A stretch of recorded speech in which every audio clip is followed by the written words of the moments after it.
악성 미분양 폭발이라 4월 위기설 커진다.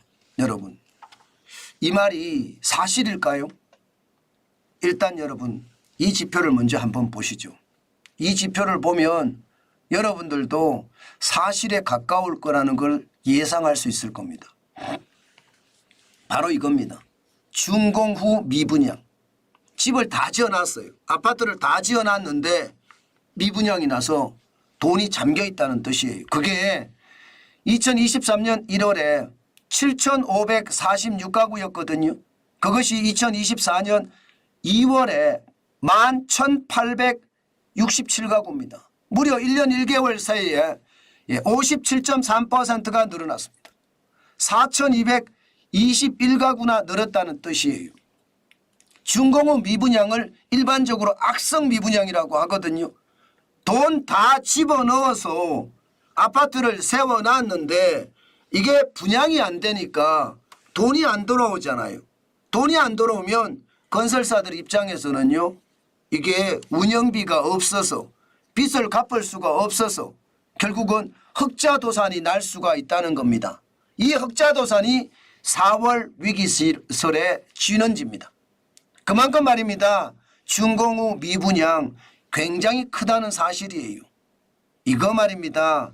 실질적으로 건설업이 망하는 걸 보면 4월 위기설이라는 게 정부는 없다.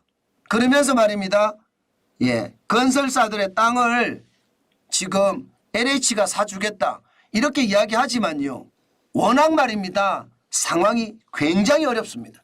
그렇게 사줘서 해결될 분위기가 아닌 것 같아요.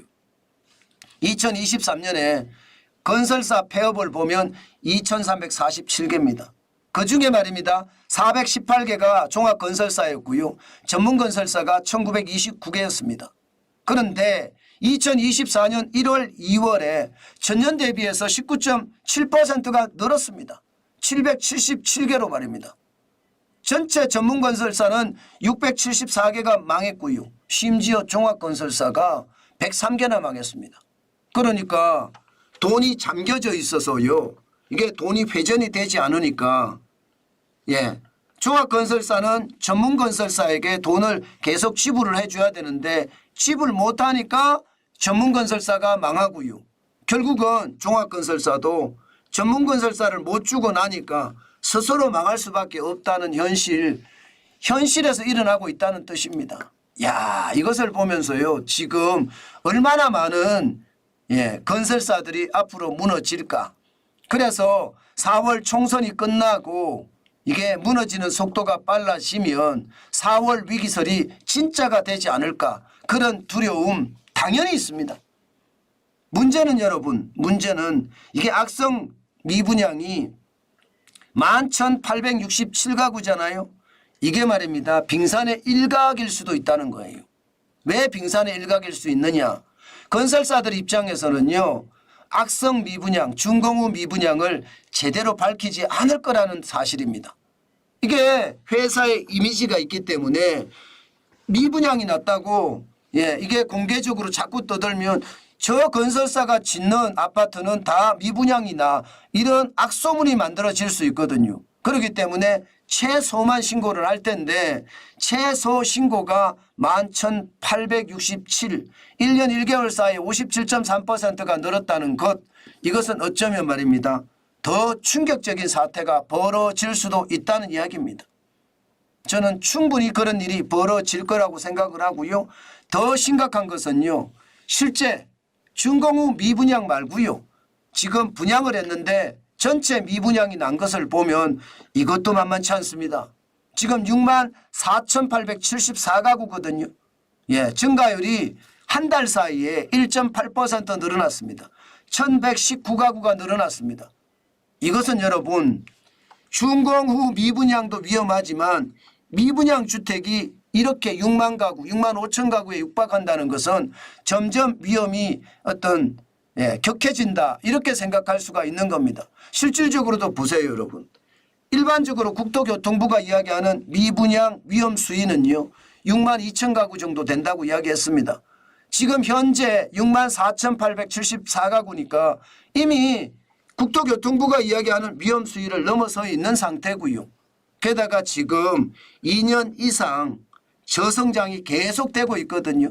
저성장이 된다는 것은 벌어서 말입니다.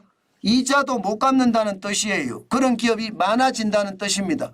이것을 감안을 해보면 여러분 지금 폭발할 수 있는 확률 굉장히 높아지겠죠. 6만 2천 가구가 위험수위 가구가 아니라 시장에서 말하는 5만 2천 가구 내지는 5만 가구가 위험수위 될 수도 있다는 뜻입니다. 여기에 말입니다. 이것도 마찬가지로 건설사들이 미분양 난 거 다 신고 안 했을 거라고 봅니다. 그러면 실질적인 미분양은 이거보다 훨씬 크다고 생각할 수 있잖아요. 그러면 위험도는요. 점점 커지겠죠.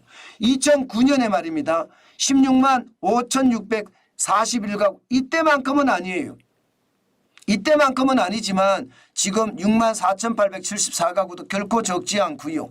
2009년 3월에 이렇게까지 많이 늘어났던 것은 있는 그대로 다 밝혔기 때문에 그렇거든요. 지금은 말입니다. 있는 그대로 다 밝힐 수가 없어요. 밝히는 순간 박살이 날 수 있기 때문에 제대로 못 밝힌다는 것. 그것을 감안하면 4월 위기설의 강도는 점점 커진다. 이렇게 이야기할 수가 있고요. 이게 망하는 것도 말입니다. 벚꽃 피는 순서대로 망한다고 이야기하잖아요.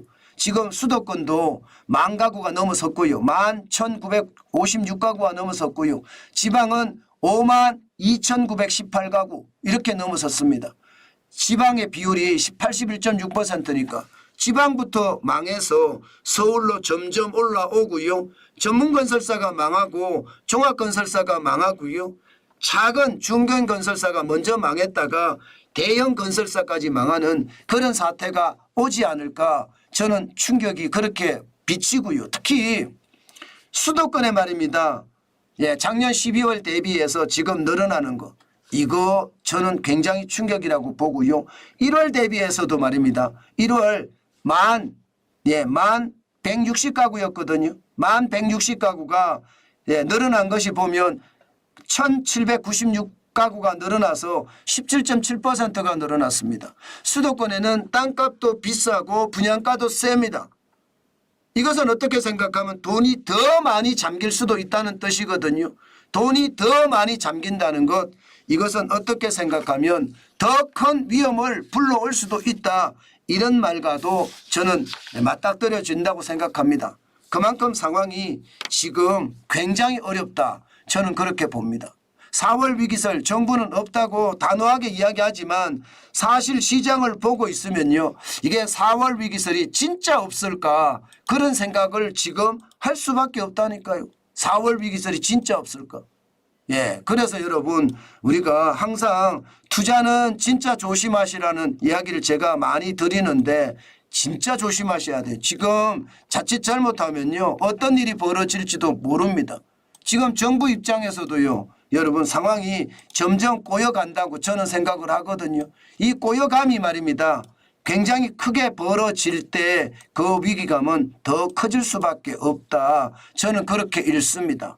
그렇기 때문에 여러분 진짜 우리가 스스로 조심하지 않는 한 그 위기를 넘기는 참 쉽지 않을 겁니다. 그래서 여러분 시장은요. 4월 위기설에 대한 위기가 지금 현재까지는 일반화 자꾸 돼가는 것 같으니까요. 그에 대한 준비, 대응 반드시 필요하겠다. 그 말씀 제가 여러분들에게 강조합니다.